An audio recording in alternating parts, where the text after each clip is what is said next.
My friends and I have a little fantasy in our Discord server. A little place where we go and roleplay when the world feels overwhelming. And one would think that in a fantasy world where we could have whatever we wanted, one would be prone to wanting fancy cars or jet skis or million-dollar mansions, that the world would be full of magical and mystical elements, and there are some, but for the most part, it is shockingly simple.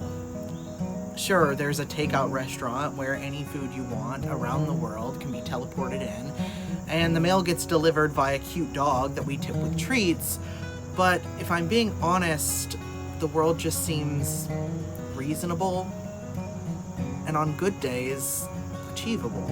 One of the defining features of the map is the lake on the southeast edge. One of my friends built herself a treehouse with a water slide right near the lake where she can slide in anytime. This lake was a shared fantasy for all of us, because in a group full of trans and Muslim people, swimming is not really something available to us. In a fantasy world where we could have anything we wanted, we just wanted a place we could swim. The village in our town is walkable, with a big open park right in the center. There's a school and a fire station and a city hall. There's a movie theater and a bowling alley and a place to go dancing. There's a little pub that makes the best mead and shepherd's pie you've ever eaten. Two of my friends own a little repair shop, and they tinker and invent new things when they aren't repairing equipment. There's a train that goes in and out of town, and we all take turns with trash collection to make sure the streets stay clean. The mail gets delivered via dog. Not because we are unwilling to do it, but because it seemed like a fun idea.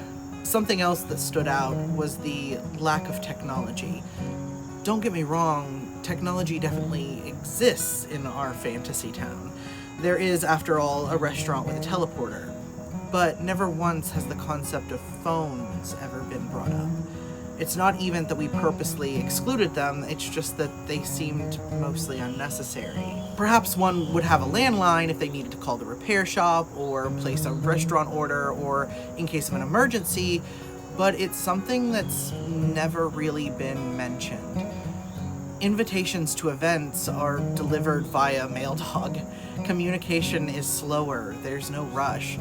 The point isn't that everything gets done quickly, it's that everything gets done correctly, and with everyone's best interest in mind. Transportation is also slower. The only true fast transportation is the train that leads out of town. There are no cars. In fact, there are several horse-drawn carriages that can take you across town if you're running late or if you're feeling tired. It felt good to have a relationship with the animals of the town. It's not a vegan town either. There are farms and a butcher shop. People go hunting and fishing. There's just not a disconnect with death. The sacrifices of these animals are treasured, as is their labor. And that lack of disconnect expands to the fact that the house of worship has a cemetery. The house of worship is shared by all the people in the town and is open to everyone. Everyone has their own place to pray or meditate with their own respective religious items. The Christians have candles, the Jews have Torah scrolls, the Muslims are called to prayer from the bell tower. The pagans have all the herbs and cards and rune stones they could need, and we all share the incense. We share meals together. We celebrate together there. And in the cemetery, we are buried together there. Every person is sacred. We certainly don't have it all figured out. The politics and microeconomics of the place are a mess, but that's not really the point. The point is to be a place to escape to. And in creating it, we envisioned something better, something good, a world worth living in. It is the culmination of our collective longing.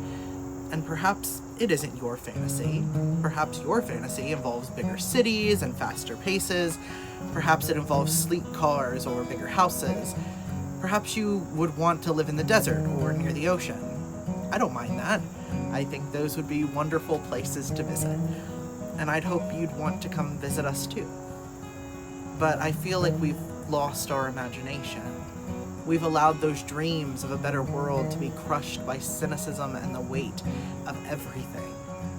We are so bogged down by what is that we rarely make space for what could be. So take a little time today to dream. Because while you may end up with a dog mail delivery, you may also end up with a place built around community, love, and trust. A world where your technology works for you, not against you. A world where we have learned to cohabitate with nature instead of consuming it constantly. And if you imagine that world, you can start to create it.